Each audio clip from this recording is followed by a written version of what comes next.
Hola a todos y bienvenidos al canal.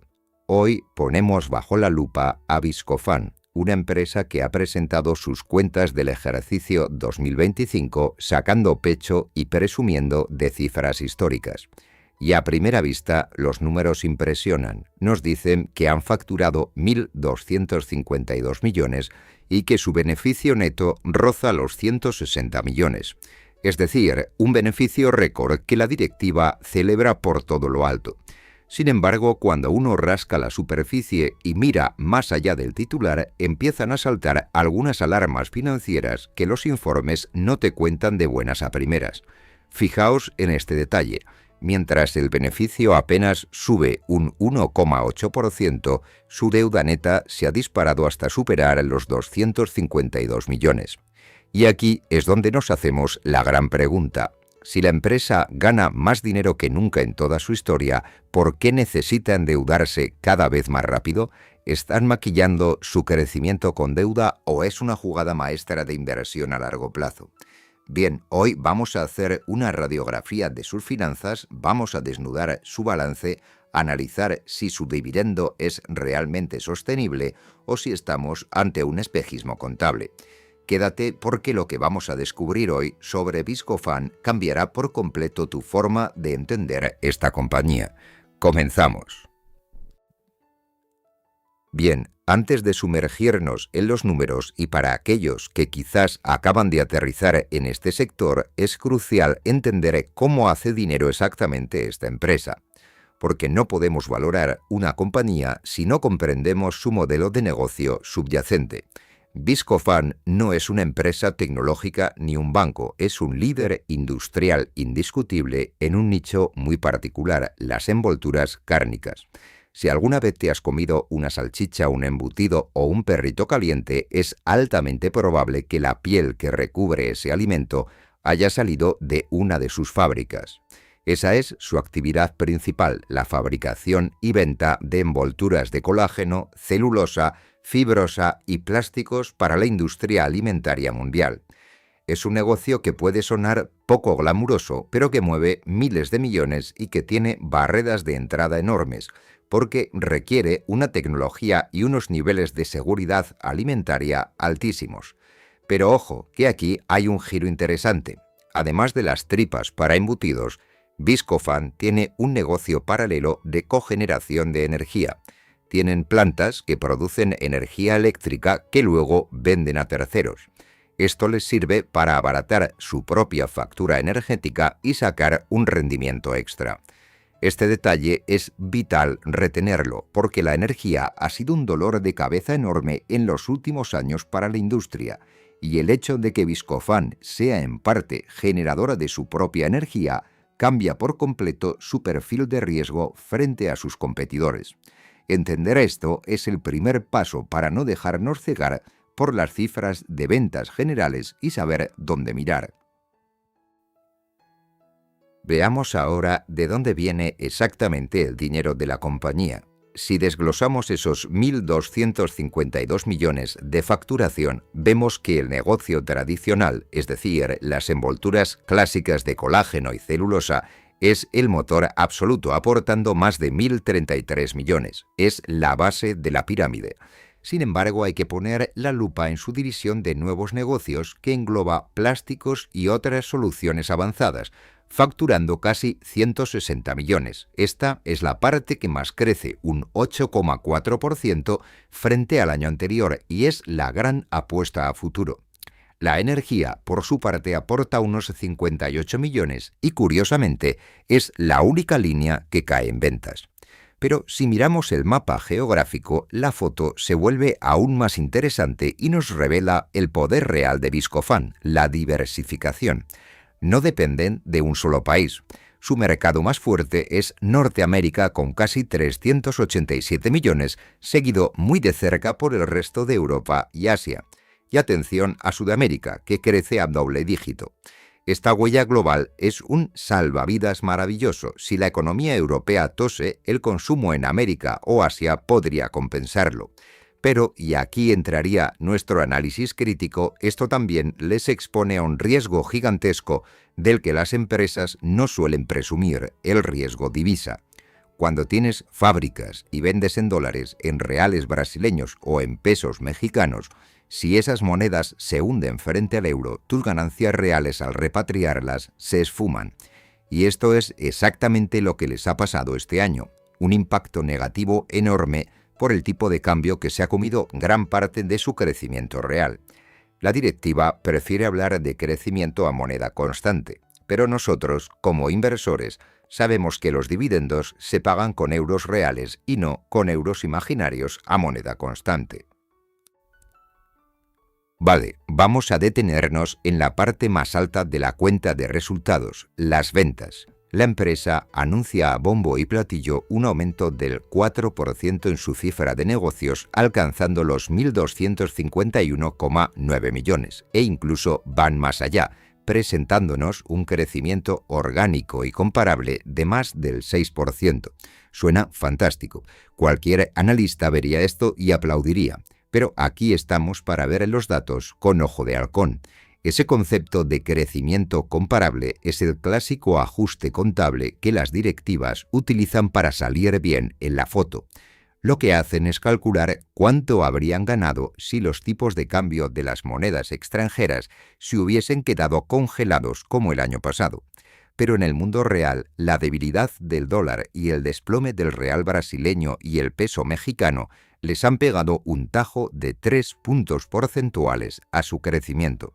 Estamos hablando de decenas de millones de euros que se han esfumado por el camino. Además, otra parte de ese crecimiento viene por compras de otras empresas y no porque estén vendiendo orgánicamente mucha más cantidad de su propio producto original.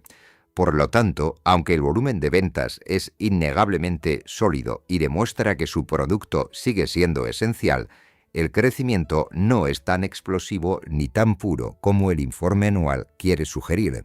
Es un crecimiento, sí, pero dopado por la inflación, por adquisiciones y empañado por un riesgo cambiario que, lejos de ser una anécdota, es un factor estructural en este tipo de multinacionales.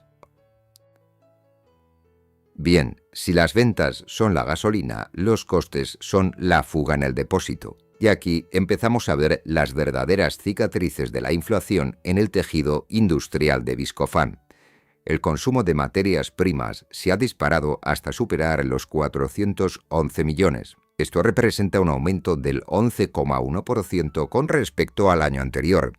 Y si miramos el gasto por consumo total, que incluiría las existencias, este sube un 4,8% frente a unas ventas que solo crecen el 4%. ¿Y qué significa esto? Bueno, pues que están perdiendo margen. El margen bruto, que es la primera línea de defensa de la rentabilidad, ha caído al 67,3%. ¿Y por qué ha sucedido esto? Bueno, principalmente por el brutal encarecimiento de su materia prima más sagrada, las pieles de bovino necesarias para fabricar el colágeno.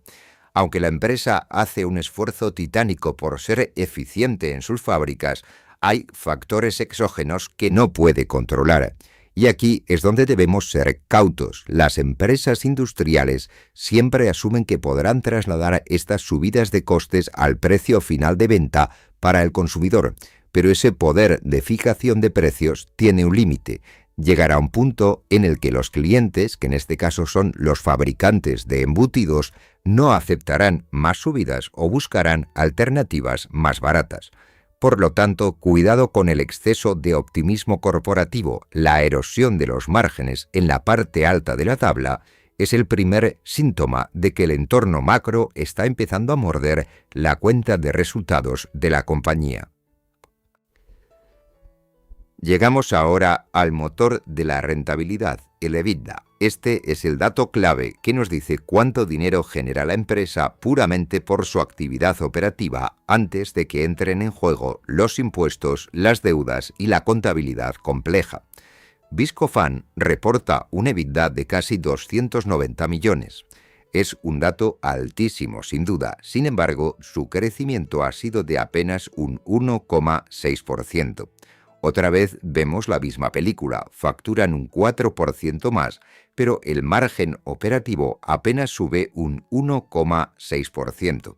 El resultado, bueno, pues que el margen EBITDA, que es la medida de la eficiencia pura, se contrae hasta el 23,2%. Y vuelvo a insistir en nuestro rol de analistas críticos. La directiva nos dice que en términos comparables, el EBITDA habría crecido más del 6%.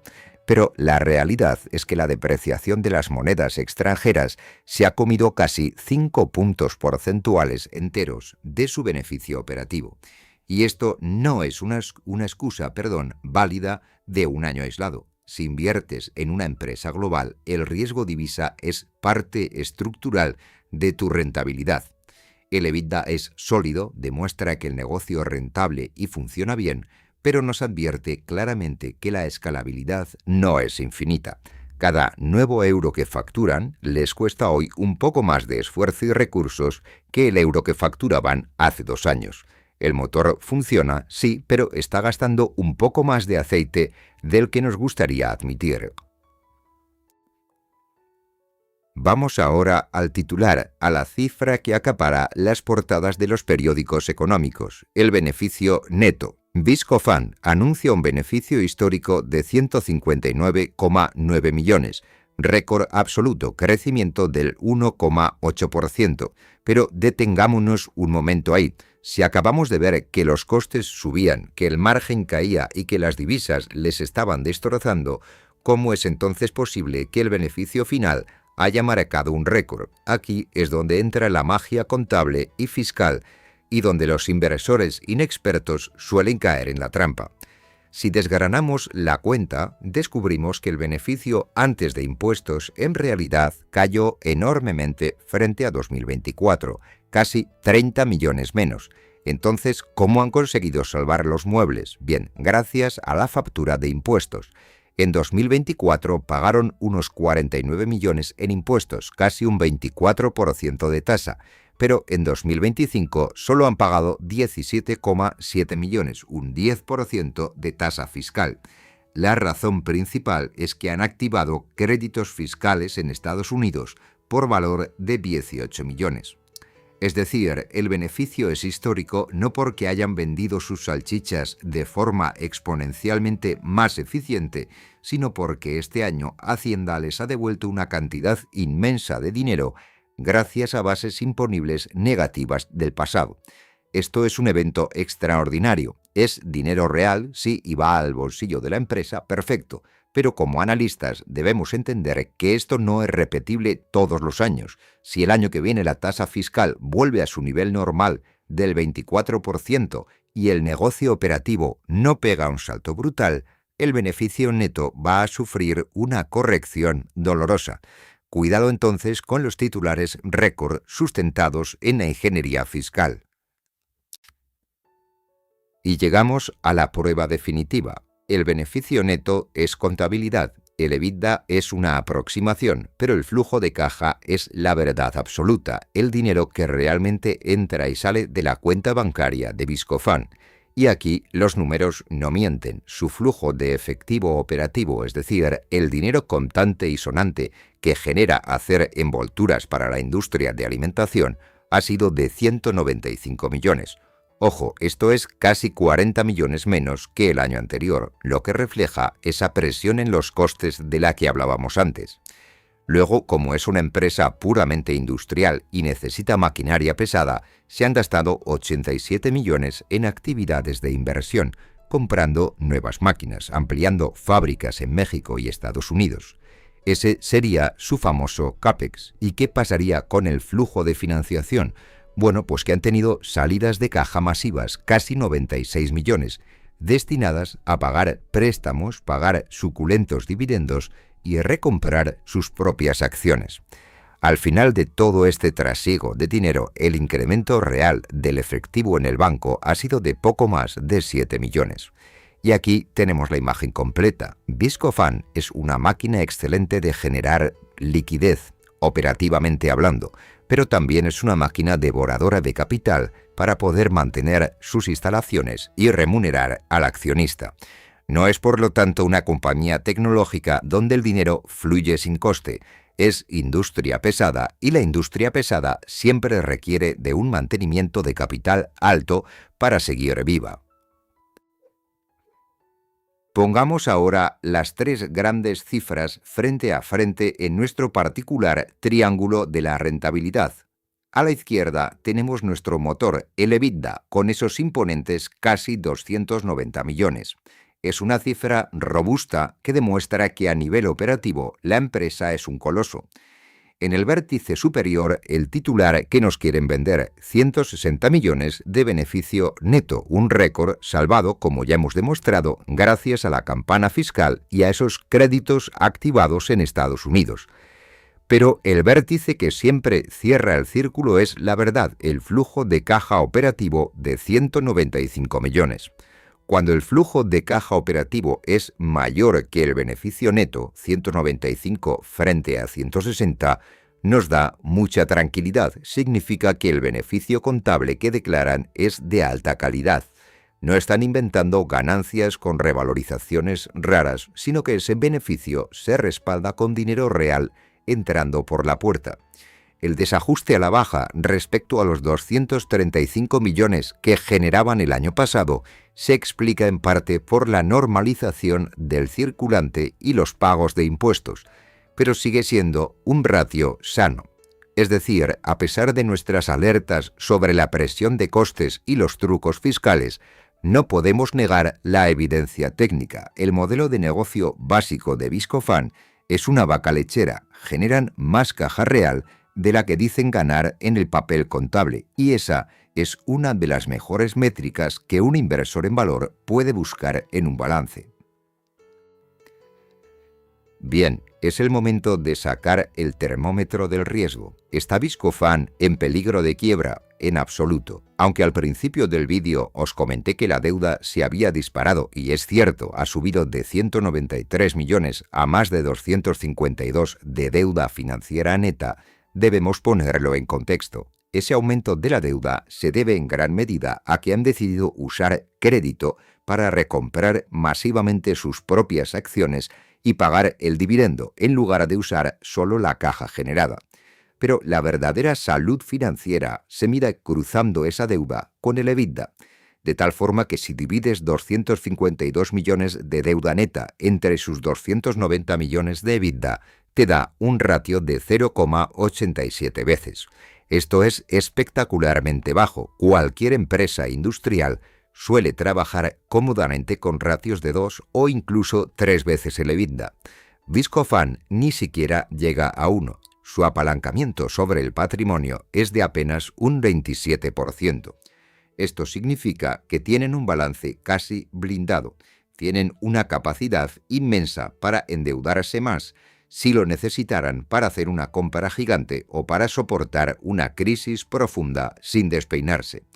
Así que aunque el titular sensacionalista diría la deuda de Viscofan explota un 30%, nuestro análisis confirma que es un crecimiento de la deuda totalmente controlado y de riesgo extremadamente bajo.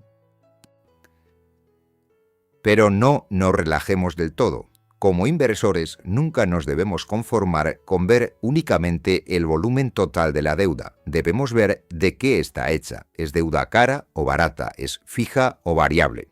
Y aquí encontramos una pequeña debilidad en la estructura de Viscofan.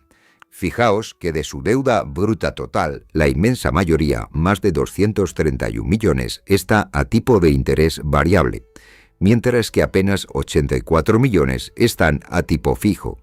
Esto significa que si los bancos centrales mantuvieran los tipos de interés altos más tiempo del esperado, a Viscofan se le encarecería la factura de financiación rápidamente. Ya en 2025 han pagado casi 10 millones de euros solo en gastos financieros por culpa de esta exposición. Afortunadamente, su nivel absoluto de deuda es tan bajo que este impacto no les hace sangrar, pero desde el punto de vista de eficiencia de capital, estar tan expuesto a tipo variable no es la estructura más conservadora del mundo. Además, vemos en sus notas que tienen vencimientos importantes a corto plazo que les obligarán a refinanciar constantemente esas líneas de crédito. ¿Es peligroso? No, por la fortaleza de su caja. ¿Es lo ideal? Tampoco. Demuestra que dependen de la financiación circular a corto plazo para sostener sus pagos discrecionales. Bien, para mantener el liderazgo no puedes dejar de invertir y la factura que Viscofan paga por ello es altísima. En 2025, el flujo de salida por inversiones en inmovilizado superó los 80 millones. ¿En qué se están gastando todo este dinero? Bien, por un lado, compraron el 51% de Petmania, una empresa de golosinas para mascotas en Brasil, por algo más de 5 millones. Una diversificación curiosa y atípica para ellos. Por otro lado, destinaron más de 22 millones puramente a normativas medioambientales y de seguridad, como por ejemplo un lavador de gases en su planta de Cáseda en España. Estos 22 millones son lo que llamamos CAPEX de mantenimiento forzoso. No te generan más ventas, pero te impiden que te cierren la fábrica por contaminación.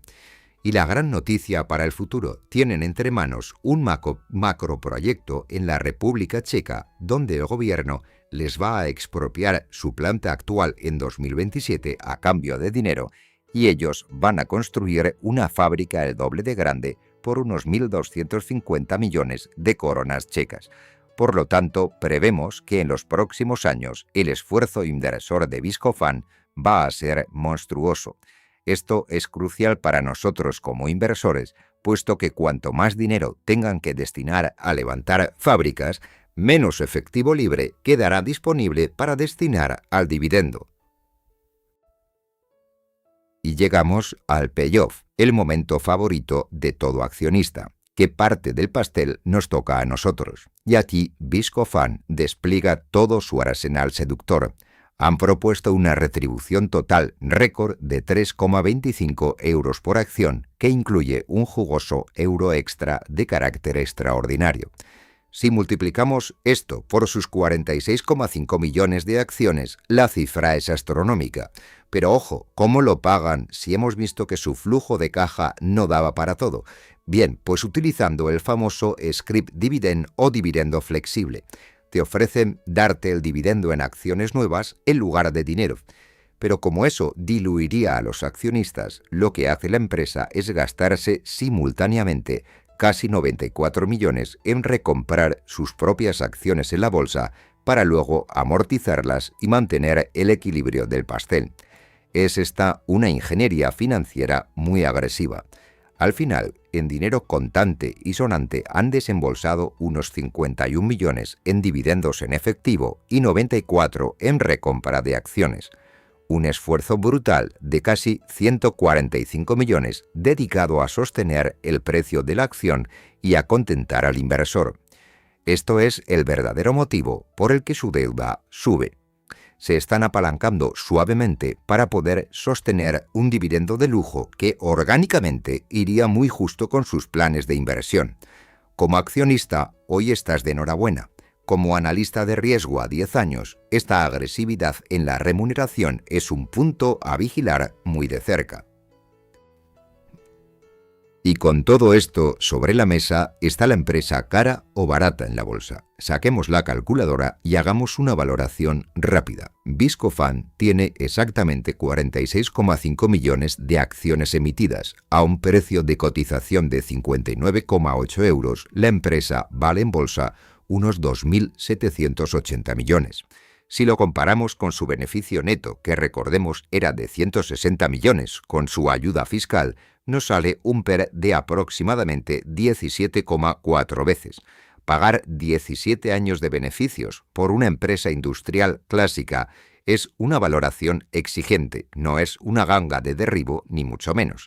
El mercado ya está descontando su altísima calidad. Si miramos el ratio REI, el Enterprise Value EBITDA, sumando la deuda de 252 millones al valor de mercado, tenemos un valor de empresa de poco más de 3.033 millones. Dividido por su EBITDA de casi 290 millones, nos da un múltiplo de 10,4 veces. Este dato es tremendamente revelador. Pagar 10 veces el EBITDA por un negocio industrial sólido, anticíclico y líder global, es un precio muy justo, diría yo. Ni burbuja especulativa ni chollo escondido. Es el precio de la calidad. Estás pagando por una fortaleza financiera probada, pero no podemos esperar revalorizaciones explosivas a corto plazo cuando los márgenes operativos, como ya hemos visto, están estancados. Veamos, ¿hacia dónde navega este transatlántico? Viscofan acaba de cerrar su plan estratégico Beyond 25 y estrena su nuevo y flamante plan BID 30. El guidance, las expectativas que la directiva le ha lanzado a los inversores para este próximo año 2026 son moderadamente optimistas. Esperan crecer en ingresos entre un 5 y un 7%, subir su EBITDA hasta un 8% y aumentar el beneficio entre un 3 y un 6%. De nuevo, el papel lo aguanta todo, pero, y aquí entra nuestro bisturí crítico, ellos mismos confiesan en letra pequeña el gran monstruo que les persigue, la divisa. Esperan que el dólar siga débil frente al euro, proyectando un tipo de cambio de 1,18. Esto, como hemos visto antes, destruye directamente su crecimiento real en caja. Además, no podemos obviar los riesgos geopolíticos que mencionan sutilmente en la memoria. Por ejemplo, las tarifas arancelarias del 50% que se han impuesto de repente entre Brasil y Estados Unidos y que ya les han hundido las ventas de su nueva empresa de mascotas, Petmania, en el último trimestre. El futuro de Viscofan es sólido porque la gente seguirá comiendo embutidos, pero prometer rentabilidades exponenciales en un entorno de guerra arancelaria, materias primas inflacionarias y divisas en contra suena a promesa que tendrán que sudar para cumplir. El plan BID 30 suena espectacular en marketing, pero el barro industrial es mucho más denso. Bien, para terminar de ordenar todas las ideas, me gustaría dejaros 4 conclusiones. En primer lugar, la solidez de Viscofan es innegable. Su deuda es bajísima en proporción a su tamaño y su caja operativa es potente. En segundo lugar, cuidado con el titular del beneficio récord. Hemos visto que es en parte un espejismo contable dopado por 18 millones de créditos fiscales extraordinarios y que operativamente están sufriendo. En tercer lugar, la presión inflacionaria en sus costes, especialmente el colágeno, es real y les está recortando el margen bruto lentamente. Y en cuarto lugar, la valoración es exigente. A un PER de 17 y un Enterprise Value de EBITDA de 10, estás comprando seguridad y un dividendo atractivo sostenido con ingeniería de recompras, pero no estamos descubriendo el próximo pelotazo oculto de la bolsa. Y hasta aquí la radiografía de Viscofan. Si este análisis te ha resultado de utilidad, te agradecería enormemente que le dieses al like y te suscribieses al canal. Sin más, muchas gracias por vuestro tiempo y nos vemos en próximos vídeos.